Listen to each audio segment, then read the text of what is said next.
Halo semuanya, Assalamualaikum warahmatullahi wabarakatuh. Shalom, Om Swastiastu, Nama Budaya, Salam Kebajikan untuk kita semua.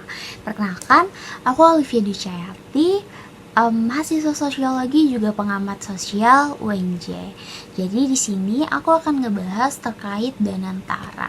Mungkin teman-teman udah ada yang tahu ya sekilas-sekilas tentang Danantara tuh apa sih, kontroversinya, karena sangat rame dibahas di mana-mana.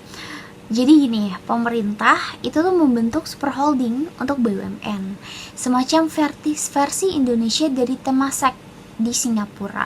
Katanya sih tujuannya itu tuh biar BUMN bisa bekerja lebih profesional, lepas dari bayang-bayang politik, dan tentu bisa lebih berkontribusi untuk ekonomi nasional. Tapi pertanyaannya, apa benar bisa semulus itu? Dan gimana dengan fungsi sosial BUMN yang selama ini jadi penopang kebutuhan dasar masyarakat? Di era Prabowo Subianto ada perombakan besar terkait BUMN. Konsepnya kayak gabungin perusahaan-perusahaan BUMN gitu ke dalam satu payung besar alias super holding seperti Temasek yang ada di Singapura. Gagasan ini diungkap oleh Burhanuddin Abdullah, anggota Dewan Penasihat Presiden terpilih. Harapannya apa? Harapannya supaya BUMN itu bisa lebih optimal dan terkoordinasi, punya efisiensi aset, dan ini penting, bebas dari tarik-menarik kepentingan politik. Nah, siapa yang bakal menjalankan ini semua? Jawabannya Danantara. Danantara sendiri merupakan akronim dari Daya Anegata Nusantara, yaitu adalah Badan Pengelola Investasi Nasional yang dibentuk untuk mengelola aset negara yang dipisahkan dari anggaran pendapatan belanja negara atau APBN. Nama ini memiliki filosofis daya yang berarti energi atau kekuatan, dan anagata berarti masa depan, dan Nusantara merujuk pada tanah air Indonesia. Dengan demikian, Danantara mencerminkan kekuatan ekonomi menjadi energi masa depan Indonesia. Danantara juga punya visi misi, teman-teman. Visinya itu sebagai pengelola investasi terkemuka, di mana BUMN atau BUMN strategis akan menjadi enabler penempatan investasinya. Danantara Indonesia mendorong transformasi ekonomi Indonesia dengan menumbuhkan badan Sovereign Wealth Fund berskala dunia, mendukung pembangunan nasional, dan menciptakan kemakmuran bagi seluruh rakyat Indonesia. Dan ada misi juga Danantara ini, ada 5. Yang pertama, mengelola kekayaan negara secara profesional, transparan, dan berkelanjutan sesuai dengan prinsip good governance untuk mendorong kesejahteraan rakyat, sebagaimana diamankan dalam pasal 33 ayat 3 UUD 1945 dan misi Astacita. Yang kedua, mengoptimalkan dan mengelola aset BUMN untuk menciptakan nilai tambah ekonomi yang signifikan, menjadikan katalisator pertumbuhan ekonomi nasional melalui investasi strategis di sektor prioritas yang mendorong daya saing global. Yang keempat, menarik dan mengakselerasi investasi domestik maupun internasional dengan membangun kemitraan strategis guna mendukung pembangunan nasional yang inklusif dan berkelanjutan. Yang kelima, dan ini yang terakhir, yaitu membangun institusi Sovereign Wealth Fund yang mandiri dan unggul dengan tata kelola keuangan yang sehat serta berorientasi pada keberlanjutan jangka panjang. Tujuan utama pembentukan Danantara adalah mengoptimalkan pengelolaan aset badan usaha milik negara atau BUMN melalui konsolidasi ke dalam satu dana investasi nasional. Dengan pendekatan ini, pemerintah berupaya menciptakan mekanisme yang lebih terintegrasi dalam mengelola aset negara agar memberikan manfaat maksimal bagi perekonomian. Tapi tuh siapa aja sih yang bakalan ngelola Danantara ini gitu? Mungkin kita bakal kenalan dulu.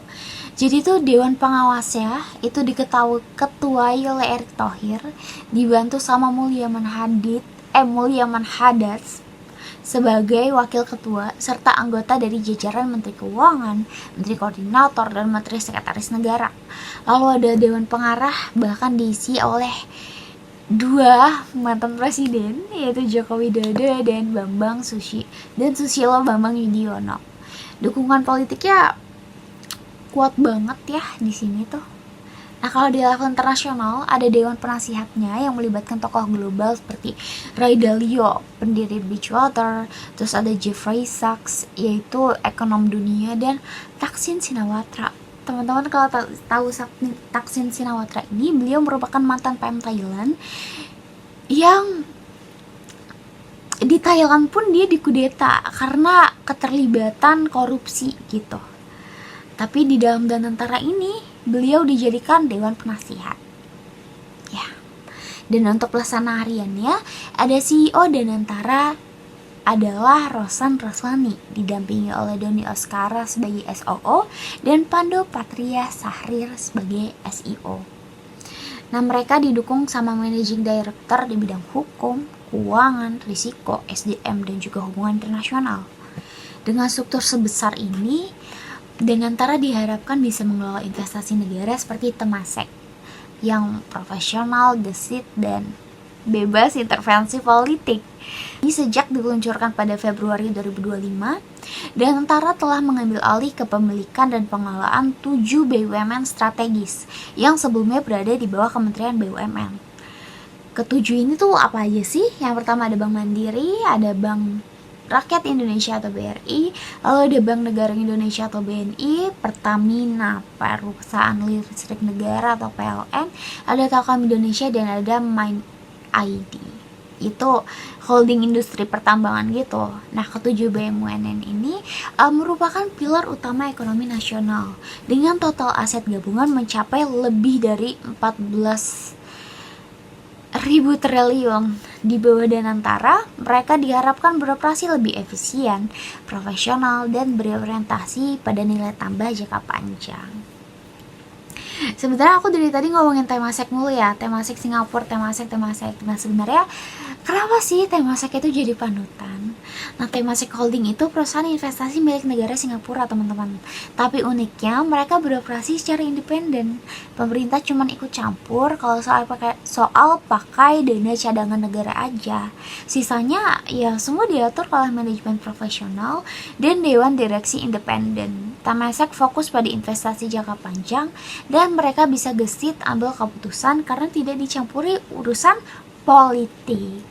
Buktinya apa? Buktinya nilai aset Temasek melonjak dari cuma 350 juta US dollar pada tahun 1974 jadi hampir 390 miliar US dollar di 2024. Nah, portofolionya itu mencakup perusahaan besar seperti DBS, Alibaba, dan Singapore Airlines. Itu cukup gila ya kelonjakannya.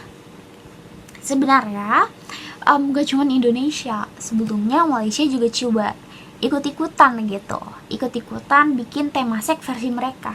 Tapi hasilnya gimana? Hasilnya Malaysia lewat Khazanah Nasional Berhad itu belum semantep Temasek gitu hasilnya. Salah satu alasannya karena beberapa BUMN penting kayak Petronas itu masih jalan sendiri, teman-teman. Belum lagi kasus Malaysian Airlines yang terus-terusan rugi meski disuntik dana berkali-kali. Jadi tuh inti penyebabnya tuh karena transparansi dan kemandirian itu masih jadi PR besar buat Khazanah. Nah, kalau semua berjalan sesuai harapan, sebenarnya ya BUMN bisa jadi motor penggerak ekonomi nasional, pencipta lapangan kerja, dan bahkan pemain penting di kancah global.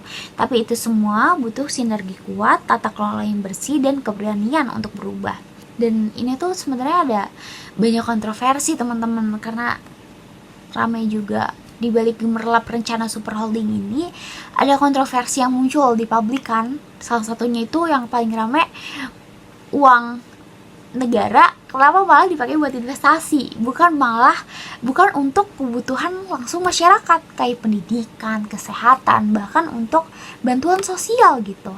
Banyak kritik masih mempertanyakan transparansi sumber awal dari terbentuknya Danantara ini. Apakah benar berasal dari dividen BUMN atau justru dari APBN secara langsung gitu. Dan ini kita tuh bikin mempertanyakan prioritas negara gitu. Dalam situasi ekonomi yang sulit begini, Apakah tepat buat gunain dana publik untuk investasi jangka panjang yang belum tentu hasilnya cepat? Dan kalau rugi, siapa yang tanggung jawab? Jangan sampai seperti kasus-kasus sebelumnya gitu, kerugiannya dibebankan ke negara alias ke rakyat. Tapi tuh sebenarnya Indonesia tuh udah siap belum sih? Di tahun 2022, ini kita bicara ngomong data aja, di tahun 2022 mereka tuh cetak laba lebih dari 34 triliun dibandingkan dengan khazanah yang cuma dapat 16,5 triliun. Bahkan Temasek sempat rugi besar di tahun 2023 akibat penurunan di sektor teknologi dan kripto. Tapi kalau ngomongin tata kelola, transparansi, efisiensi, ya kita masih bisa banyak lebih belajar sebenarnya dari Temasek. Soalnya selama ini tuh BUMN kita tuh terjebak ke tumpang tindih, birokrasi yang ribet, sama lagi-lagi intervensi politik. Super holding ini tuh solusi atau masalah baru sih? Nah, ini tuh masyarakat sih kebagi dua gitu ya, ada yang pro, ada yang kontra gitu ya, seperti layaknya semua kebijakan, ada yang pro, ada yang kontra gitu. Buat yang pro sendiri, super holding bisa bikin BUMN lebih gesit dan profesional. Mereka beranggapan bahwa kan nggak lagi tergantung suntikan modal dari negara nih, jadi nggak lagi didikte sama kepentingan politik. Tapi yang bilang kontra bilang hati-hati, jangan sampai BUMN cuma fokus cari untung aja, terus lupa sama tanggung jawab sosial. Kan kita tahu bahwa banyak BUMN yang tugasnya bukan cuma dagang, tapi juga jamin layanan publik seperti listrik, BUMN, bahkan transportasi gitu. Jadi tuh kesimpulannya, sebenarnya bisa nggak sih kita tiru Temasek yang ada di Singapura? Jawabannya menurut saya ya bisa aja, tapi harus hati-hati. Kita perlu meniru tata kelola, lagi-lagi transparansi dan profesionalisme tanpa melupakan fungsi sosial BUMN itu sendiri. Jangan sampai demi untung masyarakat justru jadi korban gitu. Apalagi Danantara ini diisi sama orang-orang politik, bukan orang-orang profesional yang ada di bidangnya.